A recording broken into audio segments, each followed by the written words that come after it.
Well, how we doing tonight? Welcome to the show, IB Nation Sports Talk. We are up. We are rolling with Vince D'Addario. I'm Sean Stiers. We had some fun internet, computer stuff going on behind the scenes. I got to listen to Vince eat while I was trying to get everything fixed, so that was enjoyable. Aren't you lucky? Glad to be here tonight. How we doing?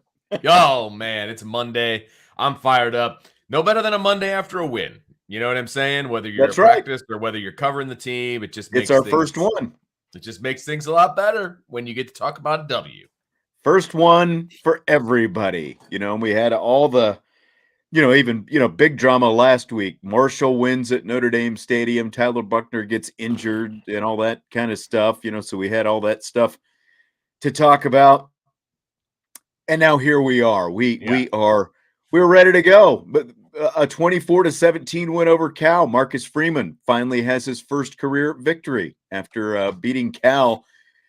Oh, and all kinds of drama, heart-stopping drama coming right down to the wire. Saturday. I mean, I'll tell you what, Drunk Vigo says that I'm not in Kansas anymore. That is very true, Drunk Vigo. But if you were listening to IB Countdown to Kickoff Saturday and you heeded my advice, you would have won money on Kansas. That's a true Saturday. statement. I told you to bet Kansas at plus 9.5 and to take the over as well. Bada bing, bada boom. They win outright, and the game total goes over as well. So Rock now chalk, baby.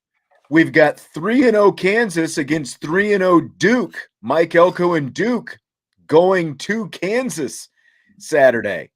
They will face off, and for the first time this season, I think Kansas is going to be a favorite, so I don't even know where to go. Now, here's what I also know, though. We have to make our upset picks, every week when we do our picks. I need credit for because I've taken Kansas as an underdog on the road 2 weeks in a row, and I have won with both. I need credit for that. It's not showing in my picks. I need credit in my picks because Driscoll keeps a running tally. I need credit for picking 2 upsets in a row on a team that's won all of 3 games, like in the last 4 years combined. So, my alma mater. So well, and to be honest, I don't think he even keeps track of the upset picks that we're supposed to. I know he does that kind of on the board or whatever, but I don't know if we're keeping track about, if the upset picks hit or not. Okay. So I don't even know. I mean, I have very good question. That's my point. Board. Why are we making upset picks if no one's keeping track of them? Yeah, right? I mean, it's serious. And this is the first year that we've actually kept track of our records for predictions. We never even kept track before. It was just, throwing some picks out into the wind, see what happens. I was like, we need to keep track this year. So we are actually doing it. And so far I've been decent at it. But I'm impressed. My upset picks I don't think have hit at all. And I need credit for my upset picks because my picks over the weekend took a beating, so they did not do well at all. Not at all. Well, don't forget, hit the like button, subscribe, rate, review, all that great stuff. We're off and running right now. Marcus Freeman said at his press conference today, he's pretty much crossed all the firsts off his list now at this point. First bowl game, first bowl loss, first road loss, first home loss, and of course now first win, which is also a home win. Now he's got to get his first road win. He'll have a chance at that this weekend at North Carolina, but pretty ugly, very ugly, I think, before you could say anything was pretty in that game Saturday, Vince. And, again, coming out of the weekend, I know you've been talking a lot about it between the post-game show and the Sunday show and all that kind of stuff upon further review. But how important do you think it is for Marcus Freeman just to get this win, and the team basically gets this monkey off their back? They've got the first W of the season of the Marcus Freeman era, and they can just move on now. Well, I think that there is something to say about that. I mean, I whether they want to admit it or not, I think getting that first win was on everybody's mind. It might not have been at the forefront, but everybody was thinking about it. Everybody, was looking forward to Marcus Freeman's first win or, the 2022 team's first win, all of these different things. Mm-hmm. And after they didn't get it last week, it had to be weighing on them this week. It's like, well, if we lost to Marshall, I mean, we can lose to anybody on the schedule at this point. So, where is that first win going to come? And, all of these different things. And we know that it didn't come all that easy, but I think there's some legitimate, some legitimacy to that comment, because again, I don't know that it was at the forefront. I don't know that it was right up front, but like, man, we got to win this for Marcus. We got to, we have for coach and, all of that. Right. But I think that that's legit. I think that it was a monkey on their back, no doubt about it. And they can put that one aside and now just focus on playing the game. I mean, and as silly as it sounds, I do think that was part of the equation. I think especially after last week, losing to Marshall, it had to weigh a lot heavier, because now you've got all this disarray. You lose at home to Marshall. Not that they knew it at the time, but Marshall ends up losing. And Marshall is becoming the official college football team of the NFL Network. The NFL Network's televising college games this year, and it was Marshall last week, and it's Marshall again this week for whatever reason. We'll touch that in rapid fire, but I think they needed to get it. And the other thing that you always hear coaches say, and Marcus Freeman kind of touched on this today, it's always easier to critique after a win than it is a loss. Everyone's in a lot better mood. I think, you're not as defensive and all those kind of things. It's much easier to be constructively critical and to receive constructive criticism after you get that W than it is an L. Oh, there's no doubt about it. I mean, you and I have coached, before, and when you're talking about a game, I mean, it's so much easier to go to practice after a win and hey guys, great win. This is good stuff, man. But there's a lot of stuff that we got to clean up. It's like the good news, bad news thing. Hey, do you want the good news first or the bad news? It's so much easier to get the good news first. And then, okay, all right, we got the good news. And then here's the bad news. Here's the things we still really got to work on. Believe me, there is a mountain of things that this team still needs to work on an individual basis, on a team basis, from a coaching standpoint, all of those different things. But you got the win, and that is by far the most important thing, whether it was ugly or otherwise, and it was very ugly.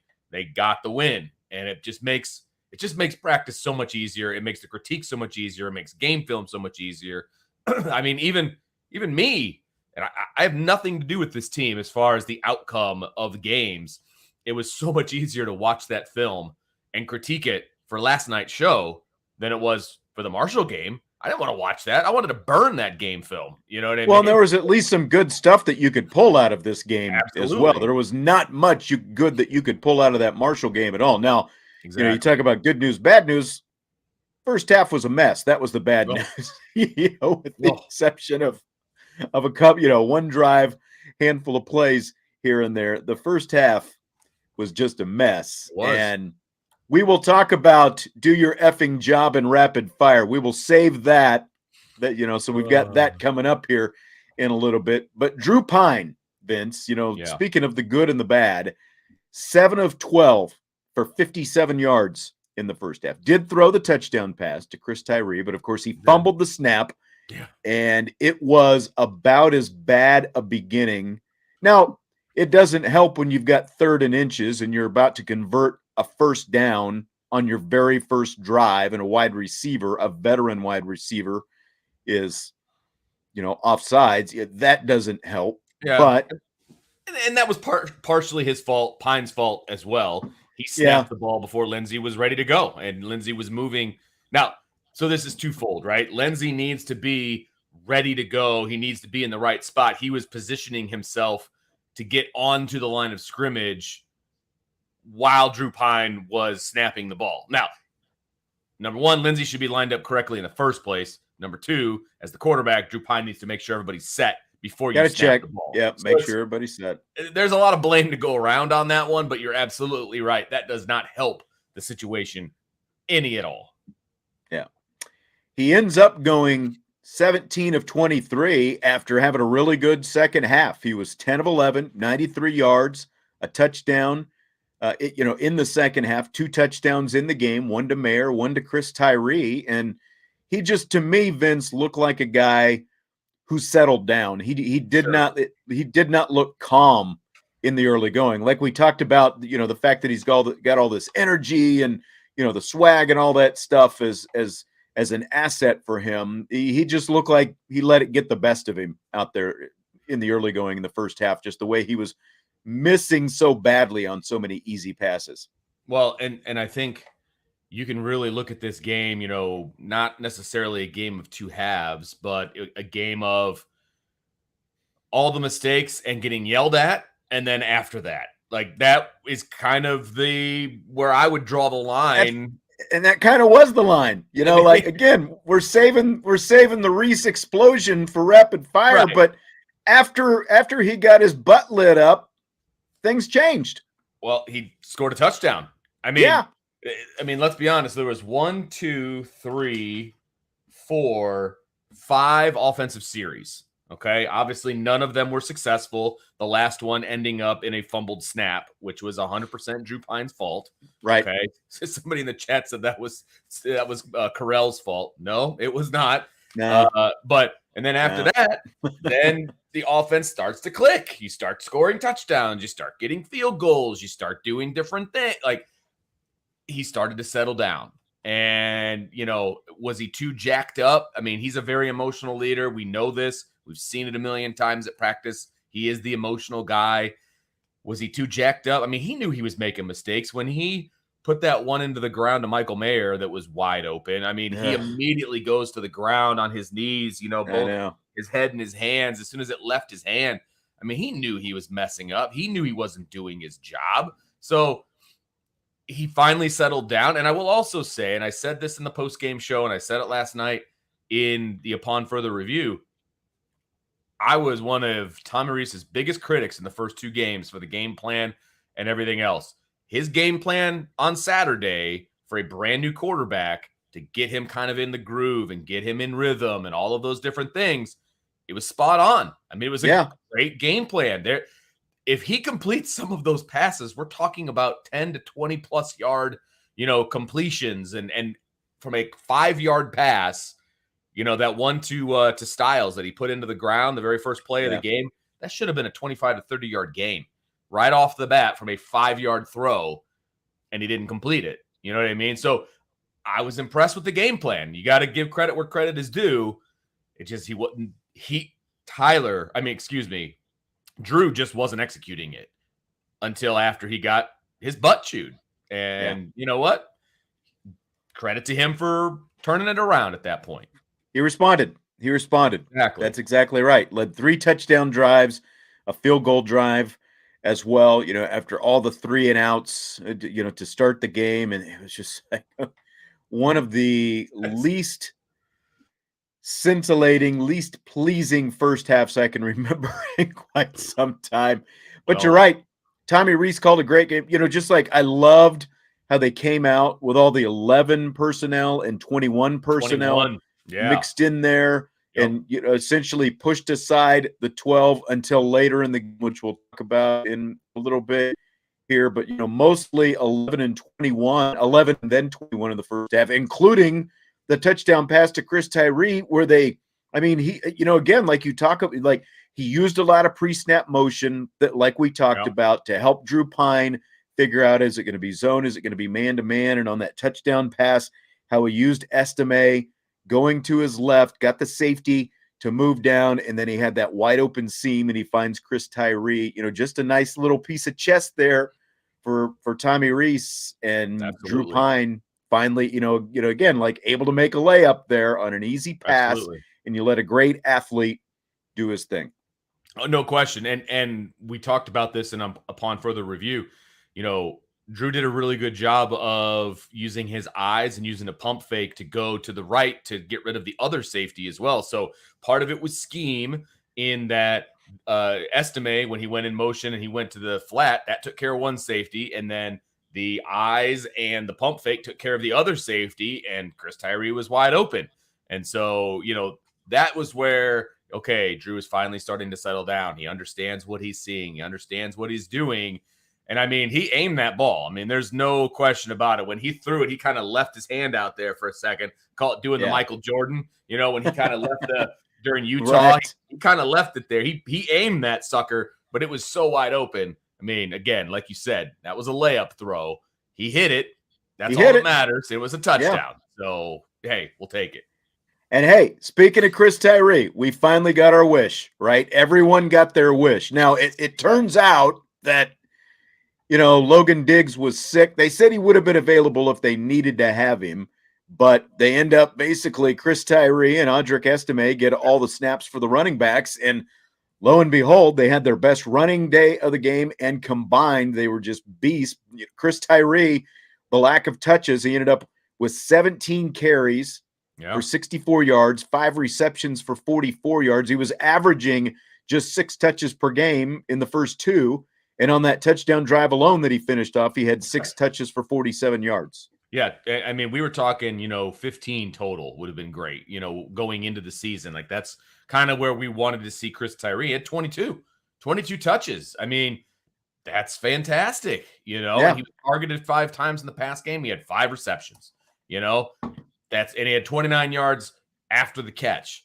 That's what happens when you put a guy like that in space. And so I thought that, I still don't understand why it took 3 games. I for the life of me, I still don't understand it, but I'm hoping that they figured it out that, hey, getting the ball in 25's hands is something that can be a positive for this offense. And it can be a positive for Drew Pyne to get the ball into 25. And then, I mean, look, Audric Estime had 3 catches out of nowhere, right? He didn't have a reception coming into this game either. 36 yards. Yeah. And he had 17 carries as well. So I thought it was a great 1-2 punch, if I'm being honest. They were kind of switching them in and out, mid-series and all of these different things, and it worked. So, are you going to need a third running back at some point? Yes, there's no question about it. But I really like the 1-2 punch of Estime and Tyree for sure. I mean, they complemented each other well. And like Estime only had 1 carry in the first half, and he ends up 18 for 76 for the game. It's basically like Tyree with all this quickness and shiftiness and everything that he can do.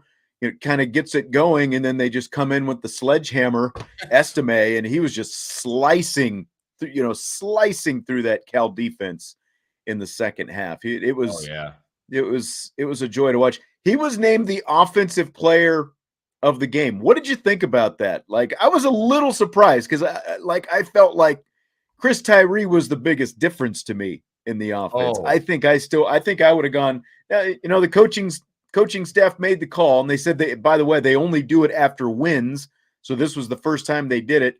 Estime, the offensive player of the game. Foskey, the defensive player of the game. Houston Griffith, special teams. I was a little surprised it wasn't tight. And I'm not trying to take anything away from Audric Estime because he had a great game too, but it felt like Tyree was sort of, again, Estime had 1 carry in the first half. Tyree was there the whole game long.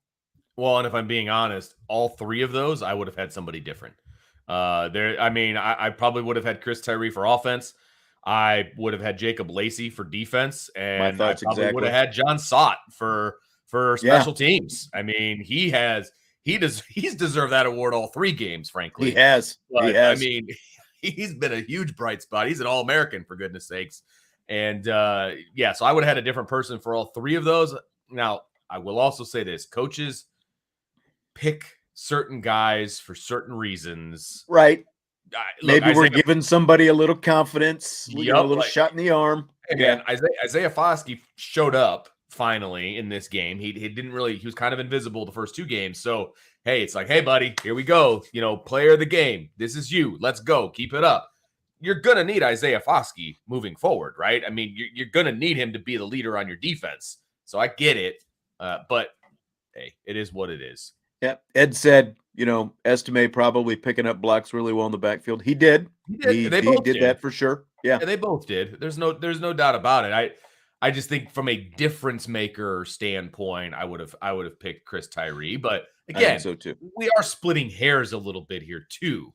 Estime had a good game. I mean, you could have given it to the left side of the offensive line if you wanted to. I mean, they had a really good game. Tyler Evans was listening. Tyler Evans was listening this weekend. Said he won his KU bet. Thanks for the win. You're welcome.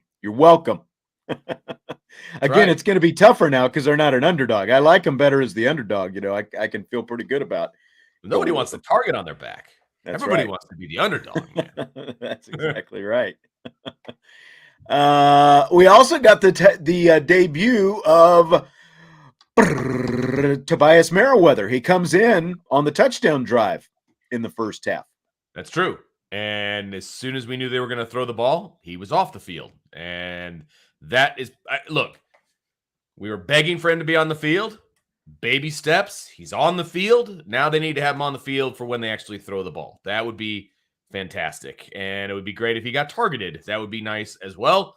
But he did get his feet wet. And I don't know if this is accurate or not, but, you know, he didn't go in motion on one play, and the play kind of blew up, and we never saw him after that.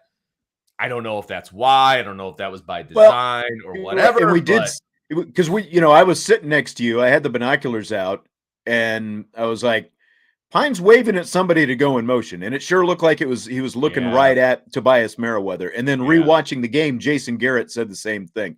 Yeah. Jason Garrett, by the way, I think week 1 to week 2, he's made some improvement. Can we? I mean, I know this wasn't necessarily on the list, but I listened to most of the game with the two announcers on purpose this time. I actually didn't mind it. They didn't do a terrible job this time around. Now, there were a few bits and pieces where I was like, really? Come on. But I thought their ebb and flow was a little bit better. I thought that Jason Garrett's analysis was a little bit better. I thought Jack got out of the way of the color a little bit better this time around. I agree, because it felt like there was more Jason Garrett this time. And I never found myself I never would have thought, again, full disclosure, being a Cowboys fan, so, completely, used to seeing Jason Garrett. I never thought I would be saying, man, I need more Jason Garrett. But I felt like there was the appropriate amount of Jason Garrett, and he had some pretty good comment. I'm not going to say it was like a 100% spot on, but he knew his stuff. And you're right. Yeah. It felt like Collinsworth kind of slid out of the way more this time and let Garrett kind of feast on some of that stuff when it was time to. So, I mean, if we're going to be positive about Notre Dame and some different things that they were doing, I'll be positive about the guys in the booth. And we can do that. Better. They got better from week 1 to week 2 as far as the home games are concerned. So, they did. You know what? Hey, I will also say that I don't like the fact that the Notre Dame broadcast is the proving ground and the place to get better, but they did get better from week 1 to week 2. So, hey, I'll give credit where it's due. Yeah, completely agree with all of that.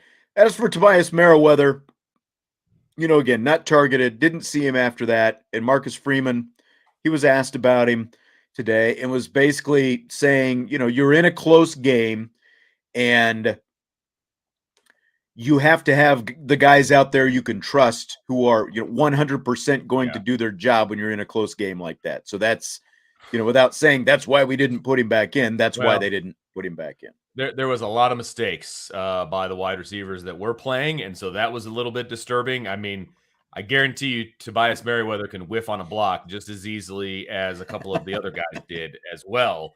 True story, too. I mean, that's just me kind of being bitter and complaining because there were some really poor downfield blocks by the wide receivers on Saturday. Again, it wasn't the difference in the game, but if I don't understand why we're holding a freshman to a different standard than we hold these, guys that have been around the program for a lot longer. But say la vie. Hopefully he gets more time in week 4. So which of the two lines, offensive, defensive, which one impressed you the most, Vince?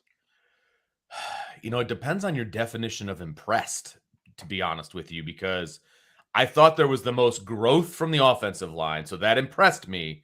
But I thought the overall play, the defensive line was better. Does that make sense? And specifically the interior of the defensive line. I thought those guys played out of their mind. If you're talking about Jason Adamalola, Jacob Lacey, I thought those guys just played fantastic. I mean, how often does a defensive tackle or a nose have 2 sacks in a game and look as agile as he did on those 2 sacks, And I thought that they played really, really well. I thought Isaiah Foskey played pretty darn well. I thought Justin Adamalola played pretty darn well. Still looking for a little bit more out of Riley and Nana, but Nana did a good job setting the edge on in the run game. So maybe not necessarily stuffing the stat sheet, but I thought as a whole, I thought the defensive line played really, really well. So I would give the nod to the defensive line. Who knew you were going to need to put a spy on Jack Plummer, right? I mean, man, and that's the defensive line was just flat getting after it, especially when they needed to be getting after it in the fourth quarter. I mean, they were just wolves out there going after red meat, Yes. in that fourth quarter, and nearly coming up with that safety and just going after Plummer again and again. It just it got definitely frustrating watching Plummer slip out of some of that pressure though and be able to take off downfield the way he was. It's like, okay, where are the linebackers? It's like you're always trying to figure that out. There were numerous occasions where he was able to scramble for a first down, third downs and long, fourth downs and long. I mean, it was very frustrating. And the big one where he got loose was the 3rd and 12, right? And 3 defensive linemen got above the quarterback as they were rushing. That's great if you can get your hands on the quarterback, but they didn't, and it left a giant hole. And then you had a linebacker who was following a running back, which was completely unneeded. So again, it was a twofold problem, and it allowed him to escape for like a 20-plus yard run, which was ridiculous. I mean, this guy's not even a mobile quarterback. Well, doesn't it get frustrating too, though, to see linebackers run into the arms of guys, who are trying to block them? It's like, do you not know how to blow that guy up? I mean, literally, just blow him up. Right. That's literally your job. Or at the very worst, like on the one that you're talking about where Ott blocked Leofow, it's like, okay, at the very least, you need to take an outside angle to the outside shoulder of the running back to try to force Plummer back inside, not let him outside, force him back inside where the traffic is, where there were some more guys who could have caught up to him. It's just little basic things like that. You go over the top. He should have gone over the top on that, not tried to go underneath and get behind the right. corner. Exactly. Exactly. It no sense. I mean, and that's a pursuit drill situation that you run in middle school. You know what I mean? And that, I think, again, such a fundamental issue on that type of thing that is super frustrating. And we saw Maris do something silly like that. We saw Bo Bauer fall for a pump fake and then get around then Plummer got around the corner on him. You know what I mean? It just really poor fundamental pursuit, to be honest with you. And you allowed a very non-mobile quarterback, by the way, to look very mobile. And that was a big, big problem defensively. Other than that, the defense played pretty darn well, but that's a pretty big other than that. And that's something that they're going to have to clean up moving forward. Oh, absolutely. They have to. Again, like we were talking about O-line or D-line, it's really hard to pick because, like, when you look at what Jacob Lacey and Howard Cross are doing combined right now, I mean, Cross had 7 tackles, an interior defensive lineman. He's leading the team with 21 tackles now. And Cross, or Lacey rather, had 5 tackles and 2 sacks himself. I mean, they are flat getting after it inside. It is, and like that, I think what we saw again, more in the second half in the fourth quarter, that's what we anticipated this defensive line was going to be like. And if you can cause that kind of havoc with just those 4 guys, it frees up everybody else for obviously for everything else. And, so I was still very impressed with the offensive line. Again, as the game went on, they got better and you saw fewer mistakes, like they put the false starts and all that stuff behind them for the most part. But like just the fact that they actually had some push up front against what we were kind of concerned about was going to be a pretty stout Cal defensive front. They were pushing those guys backwards 3 and 4 yards on some of those run plays. Well, yeah, if we want to talk about the offensive line, I thought from center to the left played really well. I mean, they played really well. And, Zeke Correll has taken a lot of heat, and deservedly so, over the first couple of weeks with some of his play. But he played well on Saturday. I mean, he had a tough task. If you're just talking about one-on-one matchups, he had a really tough task. He had to deal with 2 guys over 300 pounds. One was 315. I think one was 355. And he was getting push. I mean, he was moving guys, in this offense. They were reestablishing the line of scrimmage in their favor, which hasn't been the case so far this year. So and I thought Patterson had a really good game outside of that Mike Fire where they got sacked on the first drive. Other than that, I thought Patterson had a really good game, and I thought Joe Alt played really, really well. As a whole, the offensive line did really well in pass protection. Again, outside of that Mike Fire, they did really well in pass protection. Drew Pyne had days to throw the football back there. Now, he wasn't pulling the trigger at first, but he had days to throw the football. And so the communication has gotten better. The execution has gotten better. I need to see the right side kind of step up their game just a little bit. I expect more, from that guard and that tackle. But, we are baby stepping forward, and I thought the left side took a big step. They need to keep taking those steps. But as a whole, I thought pass protection was really good. Yeah.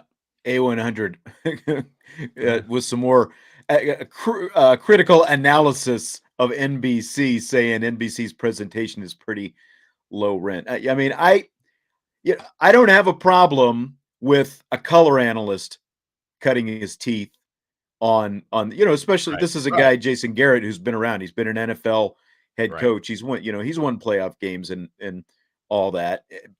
I don't have a problem with the analyst cutting his teeth. I do have a problem with the play-by-play guy, because the play-by-play guy is supposed to be the professional. And as we've talked about, Vince, he's supposed to be sort of helping that new analyst along. And it's just such a huge drop going from Mike Tirico to a 27-year-old whose only play-by-play football experience is doing USFL over the summer. No doubt about it. And it would have been a drop-off from really anybody within the NBC stable or whatever, however you want to, categorize it, right?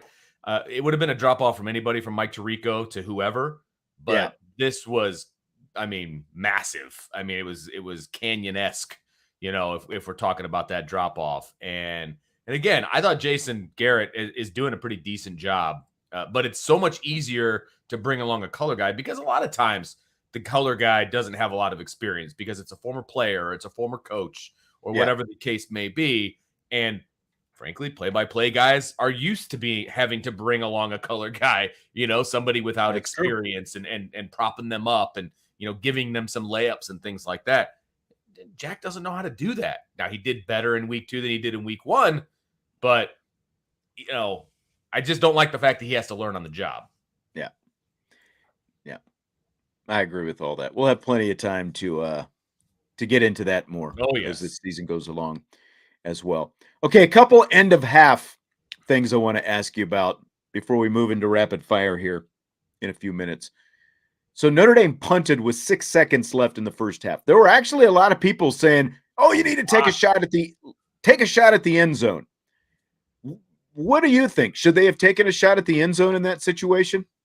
I was 50-50 on it. You really don't lose anything from taking a shot there. The only thing you might lose is maybe you lose some Drew Pyne confidence if he throws a pick, or, something along those lines. You don't really have any, like I said, you don't have anything to lose. I already said that John Sott is your MVP. So, putting the ball in his hands, I don't have a problem with that either, to be honest, because I trust what John Sott is going to do with the football in his hands. Would that have been the difference in the game? No, I don't think it would have been the difference in a game. You're literally throwing up a Hail Mary. If he catches it, I guess great. But if not, it's a very small percentage of completing that pass for something that is going to change the game. So I really don't have an issue with it. It doesn't, I don't know. It didn't bother me the way it bothered a lot of people. And I wasn't even thinking about it at the time. I was thinking it's 10-7. You're probably lucky that it's 10-7 right now, because 90% of the first half was just a hot dumpster fire. And to be within 3 points, taking a shot at the end zone was the last thing I was thinking. It's like, okay, get to halftime, regroup.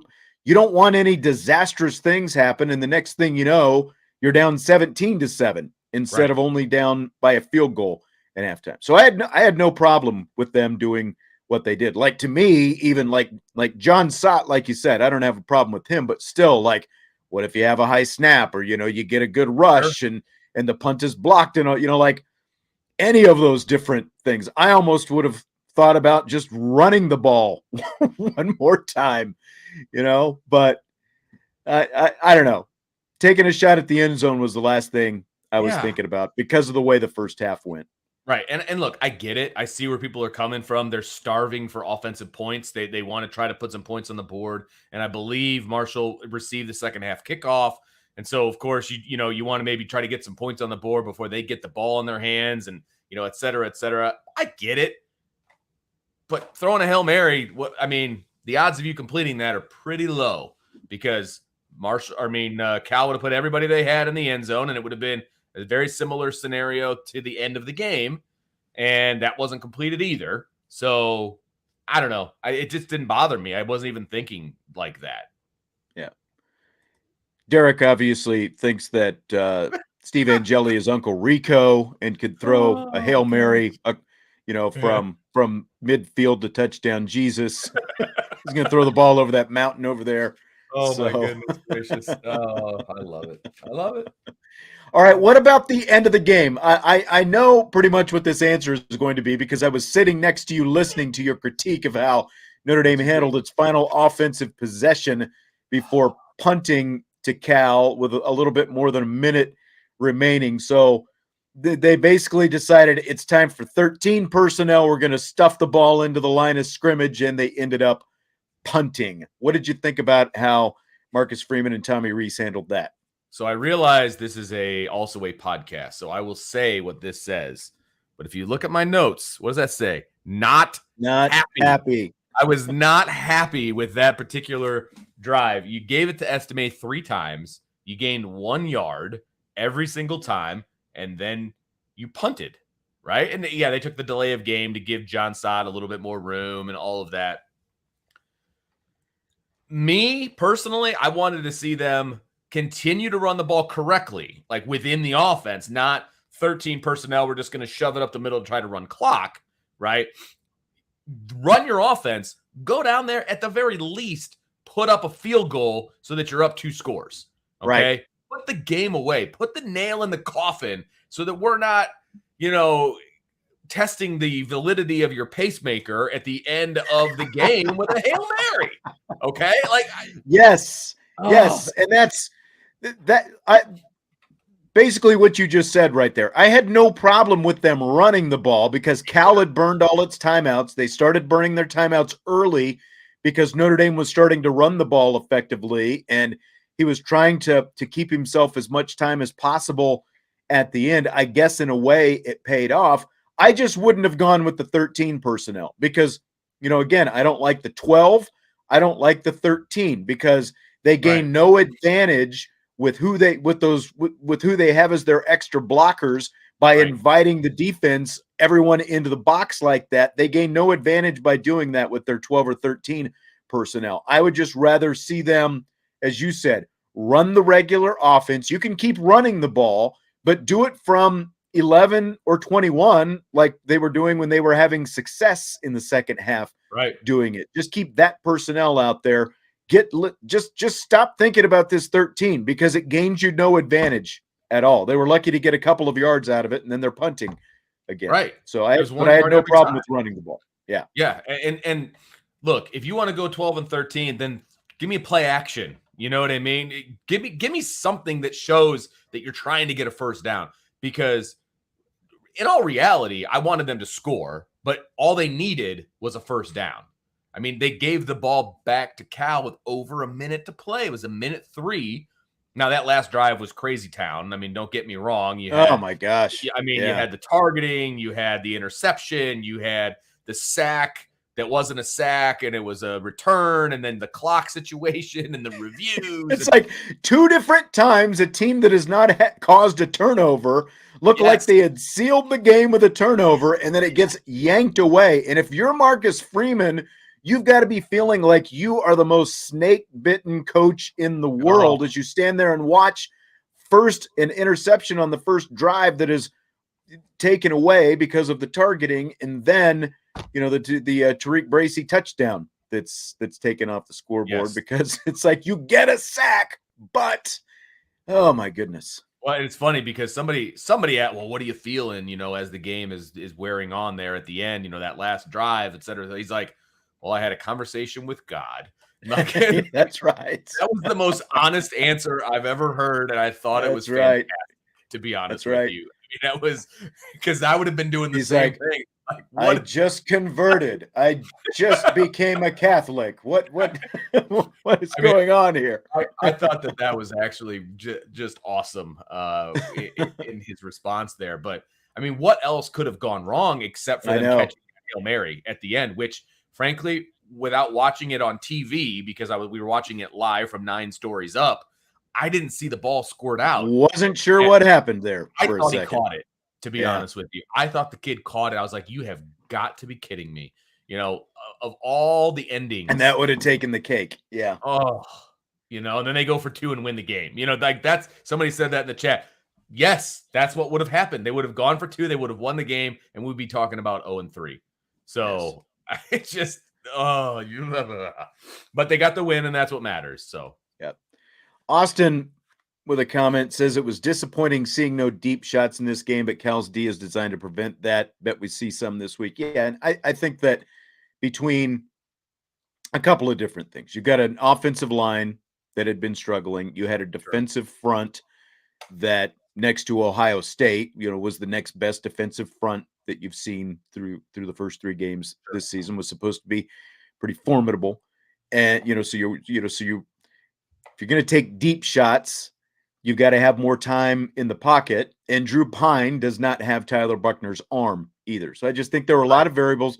I think as this season goes on, he'll probably, he'll take some shots. But the game plan was designed to let Drew Pyne be as successful, get as confident as possible. It took longer to get confident because of those early mistakes that were self-inflicted.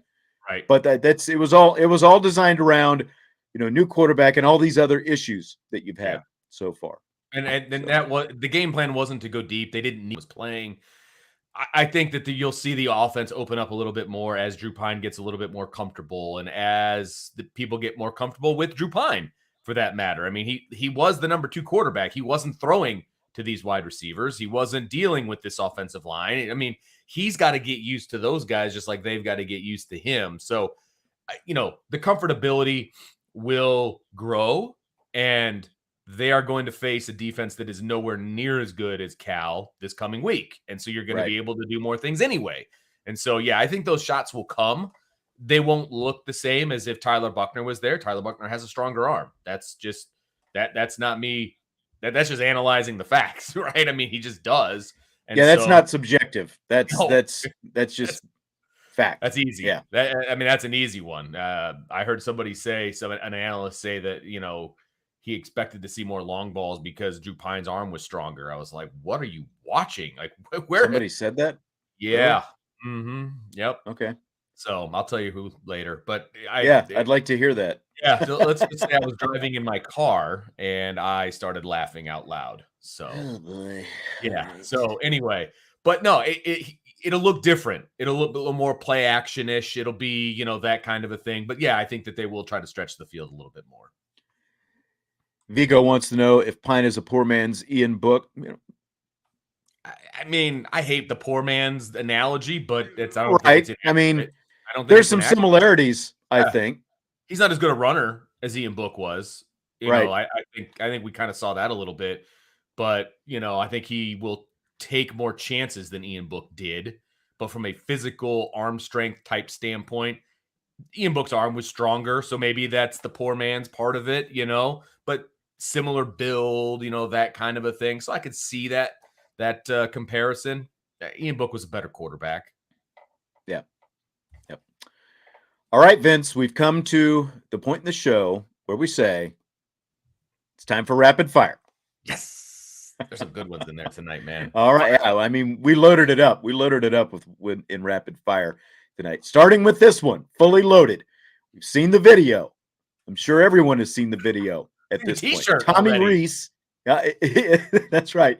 Tommy Reese yelling, "Do your effing job" at Drew Pyne in Saturday's win over Cal. And we should say this is a podcast, so we could actually say the word, and it's not like you or I are ever shy about, saying that if we decide we're going to say it. But we consider this a family show, so Do you have a problem with Tommy Rees yelling, "Do your effing job" at Drew Pyne over the phone during the game caught on NBC's cameras? Zero. I have zero problem with it. I had zero problem with it at the time because he was playing terribly. And I thought that the first couple of series, they were probably patting him on the back and patting him on the butt and saying, hey, we got to get going. We got to get going. That wasn't working. And so he laid into him. He absolutely laid into him. And I look, you have coached, I've coached, we've been coached, right? I've had a lot worse things said to me as a player, and I've probably said decently worse things to people as a coach. Never like at them as an insult, but I've definitely dropped some F-bombs. Do I look back on it and say that's probably not a great idea? Yes, but at the same time, I've done it. You're trying to light a fire under this kid, and it worked. Didn't work right away because he fumbled the snap, and then Marcus Freeman got it and started yelling at him. Right. And then, hindsight being 2020, you hear him talk about it in the post game, and it was like, okay, this is how he wants to be coached, and it worked. So I had no problem with it in the moment before I knew he was going to pick it up, and then the fact that he did pick it up, I absolutely had no problem with it. So there's a movie called Along Came Polly. I don't know if you've seen this. It's actually like 18 years old. I looked it up today, but I was thinking about this. Here's what came to mind to me. Now you're gonna have to bear with me here so Ben Stiller is the star of the movie Along Came Polly. Jennifer Aniston's in it. Maybe you've seen it. Ben Stiller gets married to Deborah Messing. They go to some island, and Hank Azaria shows up, and Deborah Messing cheats on the honeymoon, and so Ben Stiller goes back to New York. He meets Jennifer Aniston, whatever. Well, Philip Seymour Hoffman is Ben Stiller's best friend. This is more to the point of what I'm talking about here. So there's a scene in this movie where they're out playing basketball, and it is hilarious. And Philip Seymour Hoffman thinks he's like the best basketball player in the world. And like every time he takes a shot, he's like, make it rain. And, but he bricks every shot that he puts up. That's right. He's right. Make it rain. And he's bricking every shot that he throws up there. That was Drew Pyne in the first half against Cal Saturday. He's yelling, make it rain, but he's bricking all of his layups out there. And so Tommy Rees is sitting there up in the press box, helpless, and he's watching make it rain, brick all of his layups out there on the field, and he has just had enough of it. And so, he's been the ultimate fall guy for virtually everything through the first two games of the season for what went wrong, and then he loses Tyler Buckner. So he puts together a game plan that's very Drew Pyne friendly, and the layups were there for Drew Pyne, and Tommy Rees was just done with it. And Freeman said after the game, they were trying the good cop stuff with Drew Pyne first. They didn't go straight to Tommy Rees yelling at Drew Pyne. They were trying, to be the good cop, pat him on the back, say all the positive reinforcement, trying to get him going that way. Yeah. And it wasn't working. And so, again, Tommy Rees has had enough. He picks up that phone and he's do your effing job. And, again, like you said, Vince, you've coached, how frustrating it is when players, you ask them to do simple things that you've practiced over and over and over again. And that's the stuff that they're making mistakes on.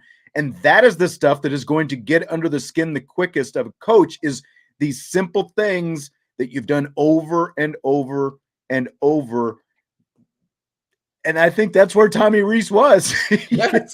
I get it, man. I totally get it, because you can do all these amazing things, but you can't do little things. It's like, you're killing me right now. I mean, if he hits those layups at the beginning, the game is not close.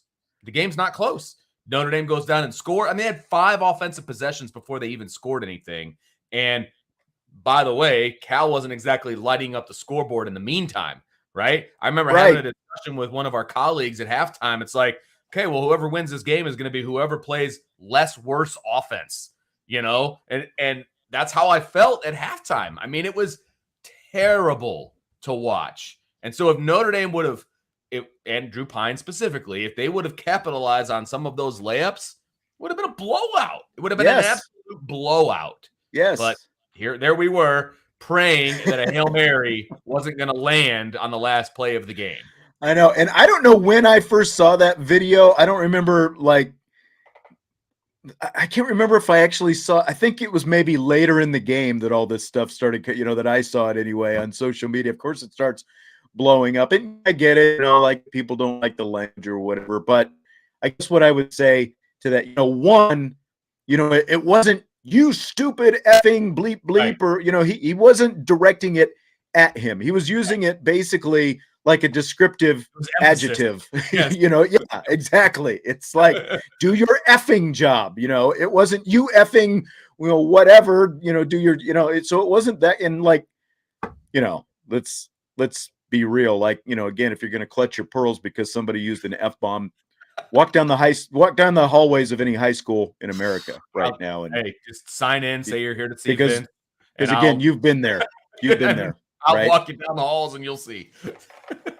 That's exactly right. Let's hear from Drew Pyne himself, because of course it came up at the press conference afterwards. Drew Pyne came out after his first career start, his first career victory, and he was asked about the tough love that he got from Tommy Rees, and here is what Drew Pyne had to say. Yeah,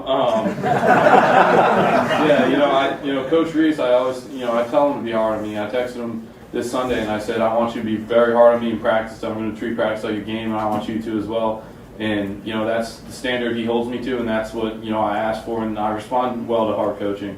And because, Coach Rees, I've known him for 7-8 years, and he just wants me to be at my best. And, I prepared so hard, and, to come out, a little slow is, that's not the standard he holds me to, and that's not the standard I hold myself to. And, just coming out and finishing is and never giving up and coming back. And the second half was, the standard he holds me to. And, we have a great relationship, and I'm very happy that he's my coach. And, he's going to keep coaching me that way, and I'm going to keep responding that way. And, that's how our relationship is. There you go. Drew Pyne saying, he's glad that Tommy Rees held him to the standard that he did. And if you couldn't hear that, I think I got kind of clipped there at the front. He had seen the video in the time, in like the half an hour after the game ended, before he came in the press conference, he had seen the video himself, Drew Pyne. That's funny. I'm sure people texted it to him as soon as they saw it, and it was probably sitting there on his phone when he got back into the locker room, and he probably got a good laugh out of it, to be honest with you, because I would have. I mean, and again, do I have a problem with it? Zero problem with it. I guess if there was any blame to lay down, it'd be on NBC. Like, what do you think Rees is telling him in that moment? Well, yeah, because they were joking at first, because like before they showed that, they had showed Drew Pyne on the field, like listening on the phone, and you could see kind of look on his face. Yeah. And I think Collinsworth said something like, I'd like to see, the other end of that conversation. And so they cut to the other end of the conversation. Yeah. And that's what you got.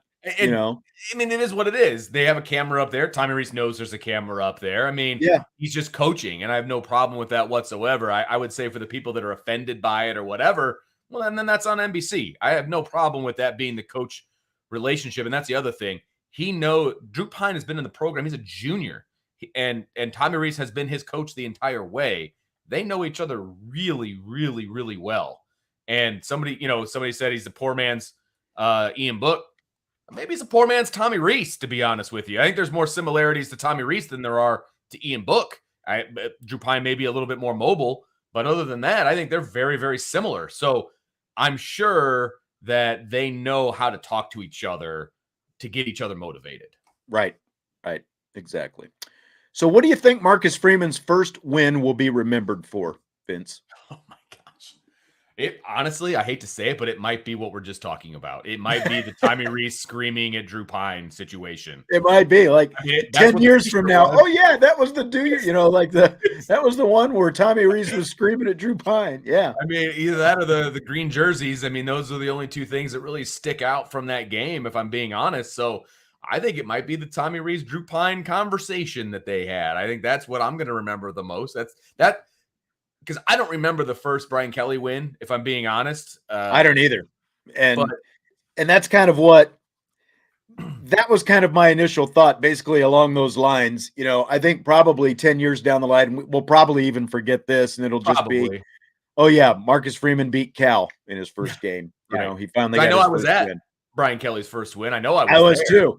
I was too. And I have no idea what it was. Like if you ask me who it was against or any of that stuff, I would not remember. Yeah. So then maybe this will help me remember it or help me, have it stick out. I don't know. But that's right. You're right, though. We need some T-shirts. We need, there's NIL, maybe Drew Pyne, needs a picture of himself, in that sideline shot holding the phone, and then, like thought bubble or whatever, do your effing job over the top of him. Cash in. You might as well. That's right. Might as well. He can split it with Tommy Rees. The two of them can, go out to dinner together. Yep. So J.D. Bertrand's going to have to miss the first half of the game against North Carolina this week because he gets thrown out for targeting. Scale of 1 to 10, how stupid was it? Oh, 12, 15, 27. I mean, that was such a boneheaded play because not only it would have been less boneheaded if the ball was actually catchable and was anywhere near the receiver. Then you're trying to jar the ball loose or whatever. And then you're like, okay, whatever. The ball was nowhere near the intended receiver, and he just lays this kid out completely unnecessary. And if he doesn't do it, the game is over from the interception, and you get your first takeaway and all of these different things. It was so stupid. It was so stupid. And I like JD. I do. That was just such a boneheaded play. But I will say, based on the way the linebackers are playing, maybe him not being in the game the first half gives somebody else an opportunity to step up, and you can see what guys can do. I mean, I just such a boneheaded play. I'll be curious to see what they do with the linebackers, and Jesse and I are going to kind of get into the linebackers more specifically on tomorrow's show. And I have some different thoughts. I've been pretty disappointed with this unit overall that I thought was going to be a really good unit. One guy in particular, but again, I'll save that for tomorrow. As for JD Bertrand, like watching it live and even seeing the replay initially, it didn't look horrible, but then the more that you look at it, like I watched it about 3 or 4 times today, about an hour before I came on. And it's like, that was stupid because not only to everything that you talked about, the ball was way over his head, and JD Bertrand seemed to be able to see that it was way over his head. And the way he went about trying to tackle him, it wasn't like a good form tackle. He literally launched himself upwards, which is part of the targeting rule. You cannot launch yourself upwards. The crown of his helmet, even though he didn't blow his head up, the crown of his helmet made contact and all that stuff. Yeah, it was just not a smart play at all, especially for a guy who's a captain. And and overall, I've got a lot of overall respect for the guy, but that was probably the dumbest thing that we've seen JD Bertrand do.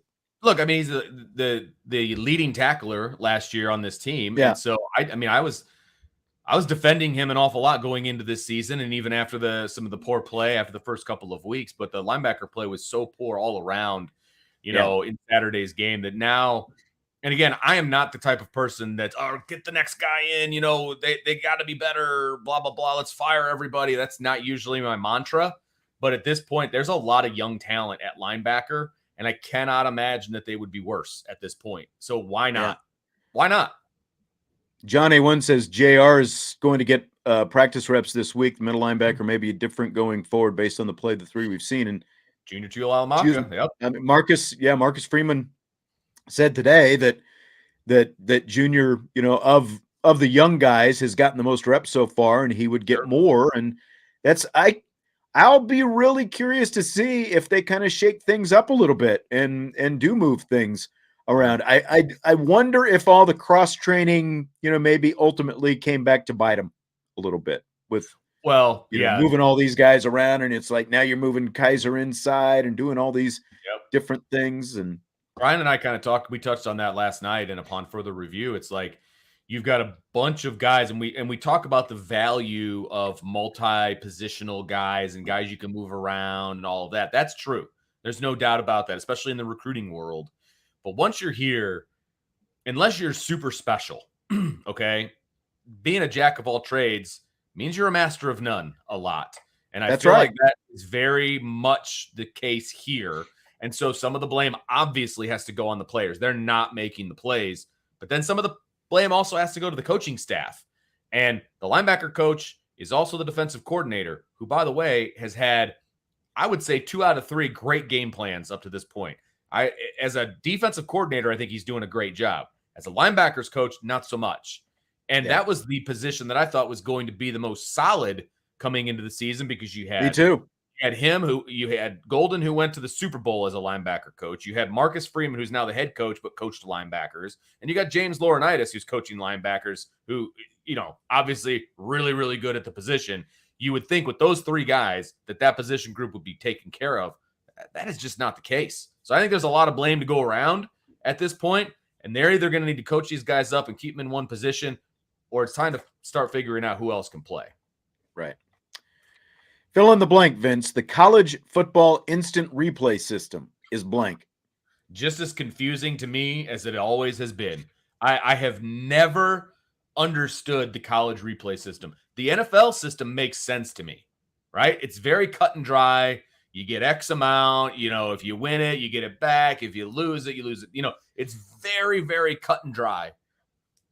I honestly don't even understand the rules for instant replay when it comes to college and coaches' challenges and all of these different things. It just feels like there's always something different and some nuance that I don't understand. And it's just weird. And clearly Marcus Freeman doesn't understand the replay either, because he probably should have thrown a challenge flag at either one of those passes that were really incomplete, that should have been reviewed. Now, give Kyle a lot of credit for hurrying to the line and getting a playoff, but it was just those plays were terrible. Like those should have been reviewed.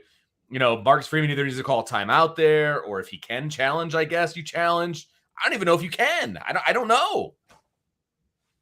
See, that's the thing. It's like to the best of my knowledge, there is no actual challenge system, because the booth can replay anything that it wants. And then, like you said, you've got to call a timeout. And I guess if you call the timeout, then you can say, I'd like this looked at during the timeout.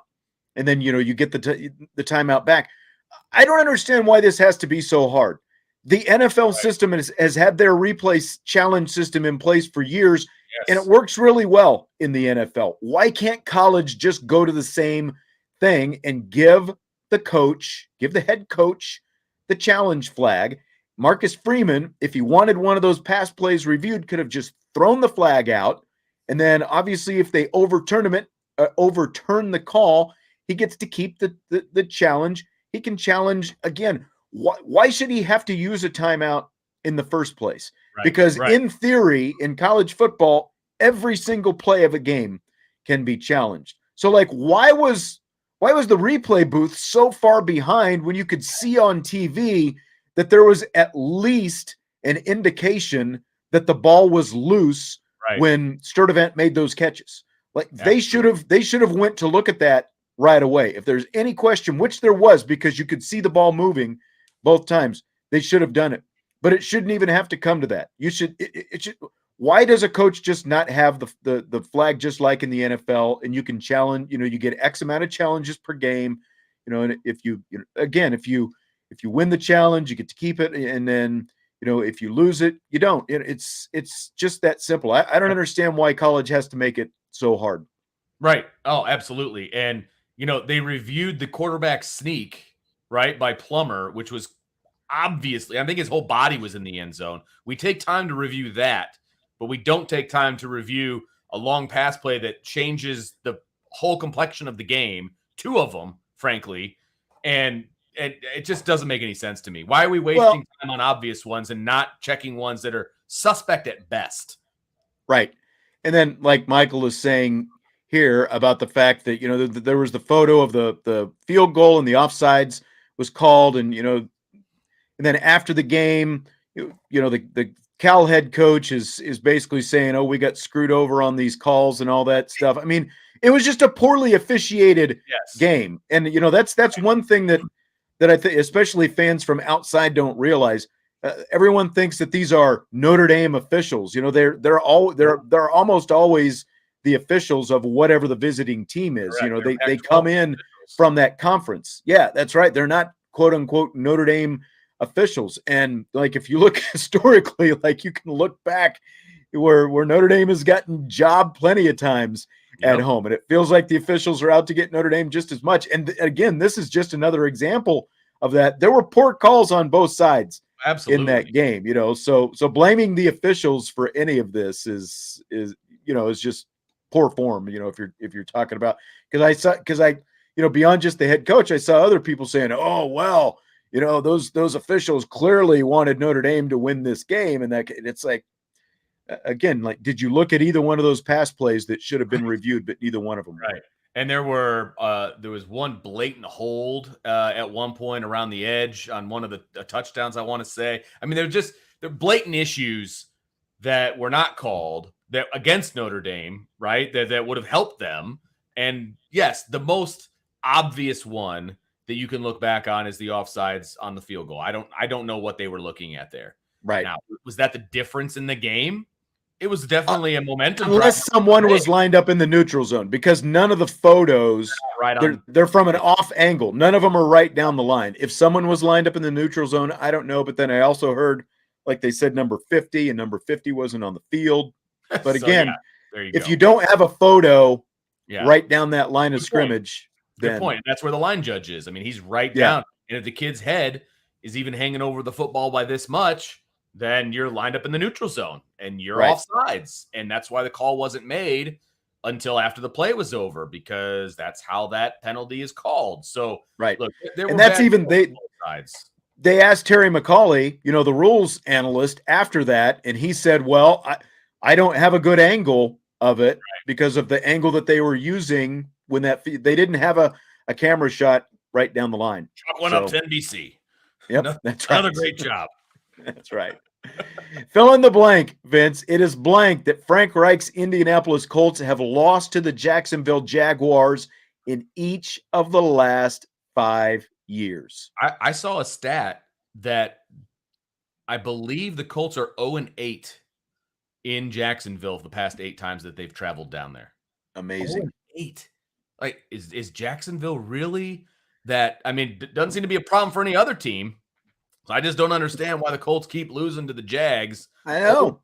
And I mean, they made Trevor Lawrence look like a Pro Bowl MVP type player. Now, is he really good? Yeah, he's a good player, but I mean, he's not as good as the Colts made him look on Sunday. I'll tell you what, that was a hard game to watch. It just was. And so I guess I got to answer your question specifically. So it's ridiculous that Frank Reich's Indianapolis Colts have lost to the Jacksonville Jaguars in each of the last 5 seasons. It's ridiculous because, again, no other NFL team seems to have a problem going down into Jacksonville and just whooping on the They've had the number 1 pick two different times in that stretch. Right, exactly. And the Colts have been down there with everything on the line last year. You win, you're in the playoff. You lose, you're out. And they got smoke showed last year. Well, it was the quarterback's fault. We're going to ship him off to Washington, and we're going to bring in Matt Ryan.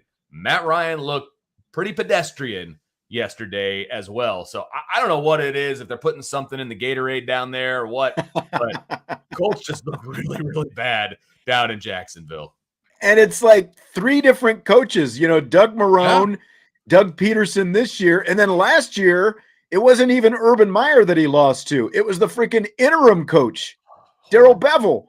So, and but it's all, the common denominator is Frank Reich. And again, I know it's 8 in a row, but I'm just talking about the Frank Reich era. Sure. And, Frank Reich has had every quarterback under the sun. I think it's time maybe to come to the realization, because they were lucky to tie Houston in the opener as well. So they have now lost to Jacksonville, should have lost to Houston, and were fortunate to get overtime in that and get out of there with a tie. Frank Reich is the one who advocated for getting Carson Wentz in last year. So he's lost to 3 different coaches with 18 different quarterbacks.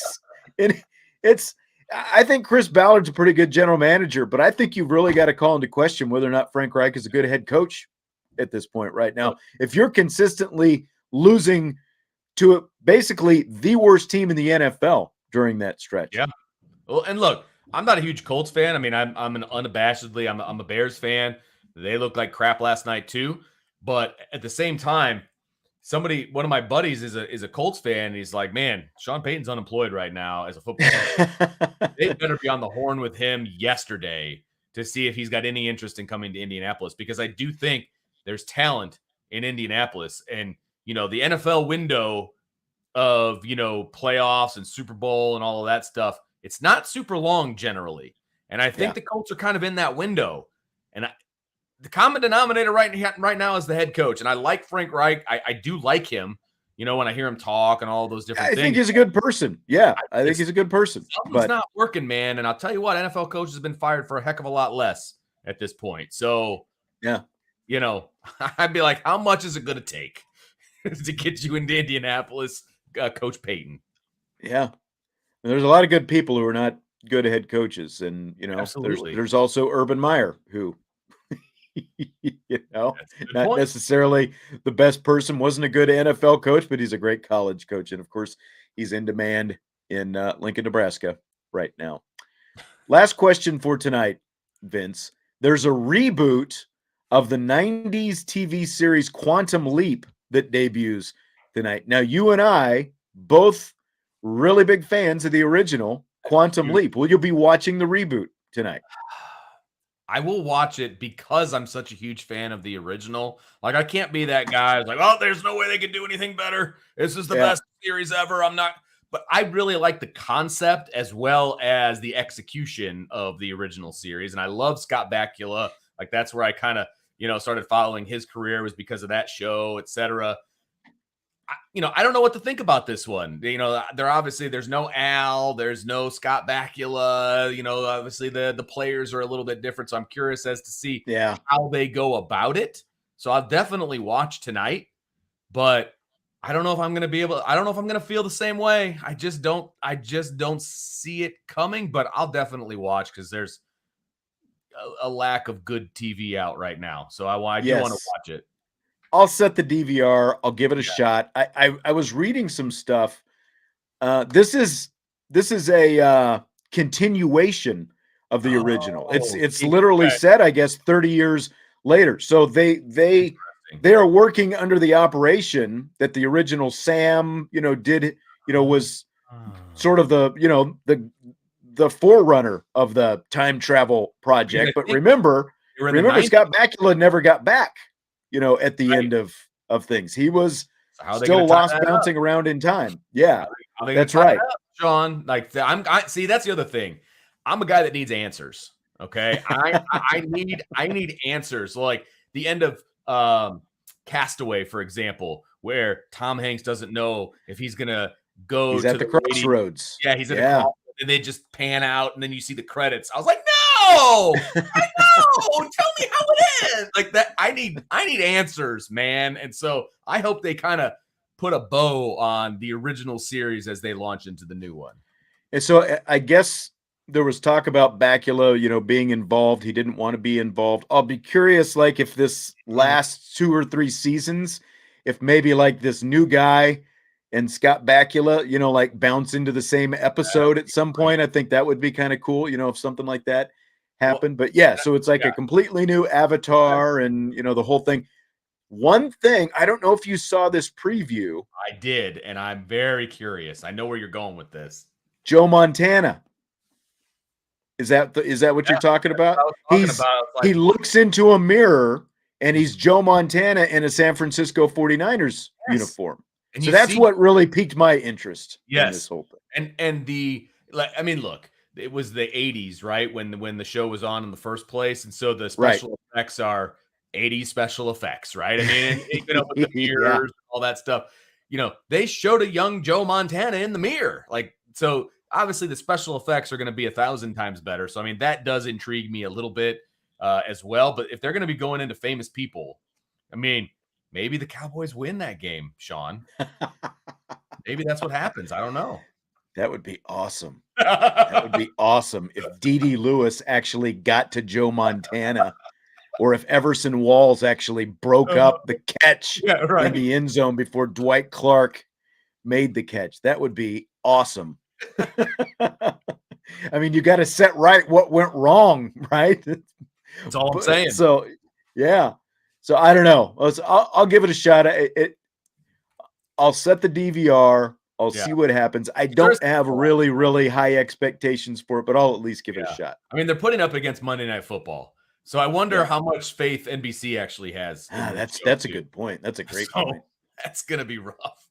My favorite episode from the original was when the JFK assassination with the Lee Harvey Oswald and all that. Do you remember that? He kind of starts to think like him and act like him. And then you see him about to pull the trigger and then he jumps into the Secret Service agent.